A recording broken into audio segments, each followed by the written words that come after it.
Chapitre 96. Jésus répond à l'accusation d'avoir guéri la belle de Chorazaïn le jour du sabbat. Le 3 février 1945. Jésus est à Bethsaïde. Il parle debout sur la barque qu'il a amenée et qui est comme échouée sur la rive, attachée à un pieu d'un petit mol rudimentaire. Beaucoup de gens sont assis en demi-cercle sur le sable pour l'écouter. Jésus vient de commencer son discours. Et je vois que vous m'aimez bien, vous, les habitants de Capharnaüm, vous qui m'avez suivi en laissant de côté le commerce et votre confort pour écouter mon enseignement. Je sais aussi que, plus que les pertes ainsi occasionnées qui laissent votre bourse, votre démarche suscite des railleries à votre encontre, et peut-être même vous causez un dommage social. Je sais bien que Simon, Élie, Uri et Joachim sont contre moi. Opposés aujourd'hui, demain ennemis. Mais je ne trompe personne, et je ne veux pas vous tromper, vous, mes amis fidèles. C'est pourquoi je vous dis que pour me nuire, pour me faire souffrir, pour triompher de moi en m'isolant, les puissants de Capharnaüm mettront en œuvre tous les moyens. Insinuations aussi bien que menaces, dérision et calomnie. L'ennemi commun se servira de tout pour arracher des âmes au Christ et s'en faire une proie. Je vous le dis, celui qui persévérera sera sauvé, mais aussi celui qui préfère sa vie et son bien-être à son salut éternel est libre de partir, de me quitter, de s'occuper de sa petite existence et d'un bien-être passager. Moi, je ne retiens personne. L'homme est un être libre. Je suis venu l'amener à une toujours plus grande libération du péché en ce qui concerne son âme et des chaînes d'une religion déformée, oppressive, qui étouffe sous des flots de détails, de verbiage, de prescriptions, la vraie parole de Dieu qui est nette, brève, claire, facile, sainte, parfaite. Ma venue passe les consciences au crible. Je rassemble mon grain sur l'air, je le bats par la doctrine du sacrifice, et je le passe au tamis de sa propre volonté. La balle, le vesse, livrées s'envoleront, légères et inutiles, puis retomberont lourdes et nuisibles, et les oiseaux s'en nourriront. Dans mon grenier n'entrera que le grain choisi, pur, résistant, excellent. Ce grain, ce sont les saints. Un défi séculaire a eu lieu entre l'Éternel et Satan. Satan, bouffi d'orgueil à la suite de sa première victoire sur l'homme, a dit à Dieu : « Tes créatures seront pour toujours à moi. Rien, pas même le châtiment, pas même la loi que tu veux leur donner, ne les rendra capables de gagner le ciel. Cette demeure dont tu m'as chassé, moi, le seul être intelligent de toutes tes créatures, restera vide, inutile, triste comme tout ce qui est inutile. » Alors l'Éternel a répondu au maudit : « C'est encore en ton pouvoir tant que ton venin est le seul à régner dans l'homme. Mais j'enverrai mon Verbe, et sa parole neutralisera ton venin, assainira les cœurs, les guérira de la folie dont tu les as salis ou endiablés. Alors, ils reviendront à moi. Comme des brebis égarées qui retrouvent leur berger, ils reviendront à mon bercail et le ciel sera peuplé. C'est pour eux que je l'ai fait. Et toi, dans ta rage impuissante, tu grinceras de tes horribles dents, là, dans ton horrible royaume, prisonnier maudit. Les anges rabattront sur toi la pierre de Dieu. Une fois scellés, les ténèbres et la haine seront ton partage et celui des tiens.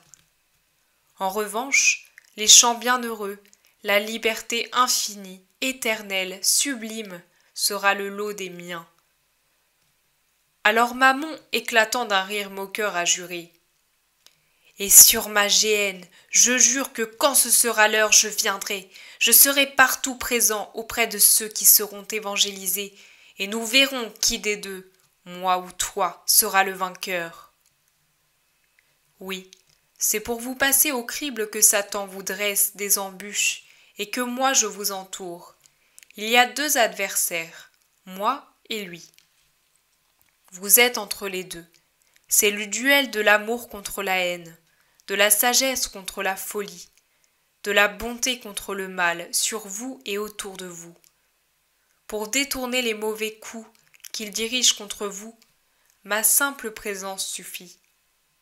Je m'interposerai entre les armes sataniques et votre personne, et j'accepte d'être blessé à votre place parce que je vous aime. Mais les coups qui vous frappent au-dedans, c'est à vous qu'il revient de les détourner par votre volonté, en courant vers moi, en vous mettant sur ma voie qui est vérité et vie. Celui qui n'a pas le ferme désir du ciel ne le possédera pas. Celui qui n'est pas capable d'être le disciple du Christ sera la balle légère que le vent du monde emporte avec lui.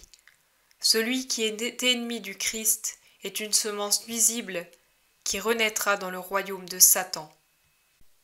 Je sais pourquoi vous êtes venus, vous les habitants de Capharnaüm. J'ai parfaitement conscience du péché qu'on m'impute. C'est au nom de ce péché inexistant qu'on murmure dans mon dos, en insinuant que m'écouter et me suivre est faire œuvre de complicité avec le pécheur. J'en ai une conscience si claire que je ne crains pas d'en rendre compte aux habitants de Bethsaïde. Parmi vous, habitants de Bethsaïde, il y a des anciens qui, pour diverses raisons, n'ont pas oublié la belle de Chorazaïn. Il y a des hommes qui ont péché avec elle, des femmes qu'elle a fait pleurer. Je n'étais pas encore venu dire « Aimez celui qui vous cause du tort ». Après les pleurs vint la jubilation d'apprendre qu'elle était atteinte de la pourriture, passée de ses entrailles impures à la surface de son corps magnifique. C'était le symbole de la lèpre, plus grave, qui avait rongé son âme adultère, homicide, prostituée. 70 fois 7 fois adultère avec tout ce qui s'appelait homme et avait de l'argent. Homicide autant de fois de ces enfantements bâtards, prostituée par vice et non par besoin. Ah, comme je vous comprends, femme trahie, je comprends votre joie quand on vous a appris la chair de la belle est plus puante et plus pourrie que celle d'une charogne qui gît dans le fossé d'un grand chemin et est devenue la proie des corbeaux et des vers. Mais je vous dis, sachez, pardonnez, Dieu s'est chargé de votre vengeance, et puis Dieu a pardonné.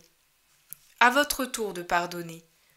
Moi je lui ai pardonné en votre nom, parce que je sais que vous êtes bonne, femme de Bethsaïde, qui me saluez du cri « Béni soit l'agneau de Dieu, béni soit celui qui vient au nom du Seigneur. » Si je suis l'agneau, et vous le reconnaissez, si je viens parmi vous, moi l'agneau, vous devez toutes devenir de douces brebis, même celles auxquelles une douleur, lointaine désormais, d'épouse trahie a donné l'instinct de fauve qui défend sa nichée. Je ne pourrais rester parmi vous, si vous étiez des tigres et des hyènes, car je suis l'agneau. Celui qui vient au nom très saint de Dieu, rassembler les justes et les pécheurs pour les amener au ciel, est allé vers cette femme repentie et lui a dit « Sois purifiée, va et expie. » J'ai fait cela un jour de sabbat, ce dont on m'accuse. Accusation officielle. La seconde est d'avoir approché une prostituée, une femme qui avait été prostituée, mais qui n'était plus qu'une âme pleurant son péché. Eh bien, je vous dis, je l'ai fait et le ferai encore. Apportez-moi le livre, scrutez-le, étudiez-le dans toute sa profondeur. Trouvez si possible un passage qui défend au médecin de soigner un malade, à un lévite de s'occuper de l'autel, à un prêtre d'écouter un fidèle, uniquement parce que c'est le sabbat. Si vous en trouvez un et me le montrez, je me battrai la poitrine et je reconnaîtrai « Seigneur, j'ai péché en ta présence et en présence des hommes, je ne suis pas digne de ton pardon. Mais si tu veux prendre pitié de ton serviteur, je te bénirai jusqu'à mon dernier soupir. » Car cette âme était malade, et les malades ont besoin du médecin. C'était un autel profané, et il était nécessaire qu'un lévite le purifie. C'était un fidèle qui allait pleurer dans le vrai temple du vrai Dieu, et il avait besoin du prêtre pour l'y introduire. En vérité, Je vous dis que je suis médecin, lévite, prêtre. En vérité, je vous dis que si, au lieu de faire mon devoir, je laisse se perdre ne serait-ce qu'une seule âme poussée par le désir du salut, en ne la sauvant pas, le Dieu Père m'en demandera compte et me punira pour la perte de cette âme. Voilà mon péché d'après les puissants de Capharnaüm. Bien sûr, j'aurais pu attendre le lendemain du sabbat pour la guérir. Mais pourquoi attendre 24 heures de plus pour remettre dans la paix de Dieu un cœur contrit? Ce cœur faisait preuve d'une humilité vraie, d'une réelle sincérité, d'une douleur parfaite. J'ai lu dans ce cœur. Son corps était encore lépreux, mais son cœur était déjà guéri par le baume des années de repentir, de larmes, d'expiation. Ce cœur avait besoin d'une seule chose pour être approché de Dieu, sans pour cela rendre impur, par ce voisinage l'air de sainteté qui entoure Dieu. Ma consécration renouvelée, je l'ai faite. Elle est sortie du lac pur, certes dans sa chair, mais plus encore dans son cœur. Combien de ceux qui sont entrés dans les eaux du Jourdain pour obéir à l'ordre du précurseur n'en sont pas sortis aussi purs qu'elle, car leur baptême n'était pas l'acte volontaire, sincère, loyal, d'une âme qui voulait se préparer à mon avènement, mais une formalité pour paraître parfait en sainteté aux yeux du monde. Ce n'était donc rien de plus qu'hypocrisie et orgueil, deux péchés qui venaient s'ajouter au monceau de fautes qui existaient déjà dans leur cœur. Le baptême de Jean n'était qu'un symbole. Il voulait dire « Purifiez-vous de l'orgueil, humiliez-vous en vous avouant pécheur, purifiez-vous de vos péchés de luxure en vous lavant de ce qui en reste en vous. » Le baptême efficace est celui qui répond à la volonté de votre âme de devenir pure pour le banquet de Dieu. Il n'est pas de faute si grande qu'elle ne puisse être lavée par le repentir d'abord, par la grâce ensuite, enfin par le Sauveur. Il n'est pas de si grand pécheur qu'il ne puisse lever son visage humilié et sourire à une espérance de rédemption. Il lui suffit de renoncer complètement à la faute, de résister héroïquement à la tentation, d'avoir une volonté sincère de renaître. Je vais maintenant vous dire une vérité qui pourrait paraître blasphématoire à mes ennemis. Mais vous, vous êtes mes amis. Je parle d'abord pour vous, mes disciples que j'ai déjà choisis, puis pour vous tous qui m'écoutez. Je vous l'affirme, les anges, ces esprits purs et parfaits qui vivent dans la lumière de la très sainte Trinité et en elle sont comblés de joie, ont en dépit de leur perfection une infériorité par rapport à vous qui êtes si loin du ciel. Ils le reconnaissent d'ailleurs, ils ont l'infériorité de ne pouvoir se sacrifier et souffrir pour coopérer à la rédemption de l'homme. Qu'en pensez-vous? Dieu ne prend pas un ange pour lui dire « Sois le rédempteur de l'humanité », mais il prend son Fils.